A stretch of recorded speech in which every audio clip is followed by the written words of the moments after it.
Alright, তো অনুজ প্রকাশন থেকে finally চলে আসলো আসিফ আহমদের লেখা কমল, শহীদ রাষ্ট্রপতি জিয়াউর রহমানকে নিয়ে ফিকশনাল উপন্যাস।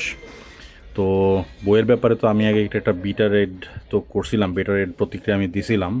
আপনার চাইলে ওটা একটু দেখে আসতে পারেন। এখন আমি জাস্ট একটু প্রোডাকশন কোয়ালিটিটা দেখাতে যাচ্ছি। একটা জিনিস আমার ভালো লাগছে, এখানে ওনারা ওই যে সেই গ্র্যানুলার এমবসটা করছেন, এটাতে একটা গ্রিপিনেস আসতেছে এক্সট্রা। এবং ভালো কাজ যেটা করছেন তো সেটা ওনারা ম্যাট করছেন, গ্লেজই না। গ্লেজ রইলে মানে জিনিসটা কেমন জানি লাগে। শুধুমাত্র এই যে নাম এবং ক্যারেক্টারগুলো এগুলোতে একটু গ্লেজ দেওয়া আছে এবং স্পট এমবস করা আছে। তো এইটাতে আরও একটা 3D টাইপের এফেক্ট আসতেছে, দ্যাট লুকস ইভেন বেটার। তো বইটা খুব ফটোজেনিক হয়েছে অল ইন অল।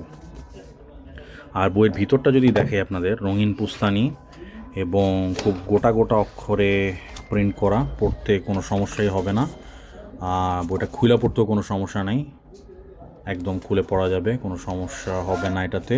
এবং এখানে যে ইলাস্ট্রেশনগুলো আছে এগুলো হাতে আঁকা, এটার জন্য এই প্রোডাকশনে এত সময় লাগছে। সো খুব মিটিকুলাসলি করা স্কেচগুলো, এবং হাতে আঁকা স্কেচের একটা আলাদা ভাইব আছে। So overall really good production.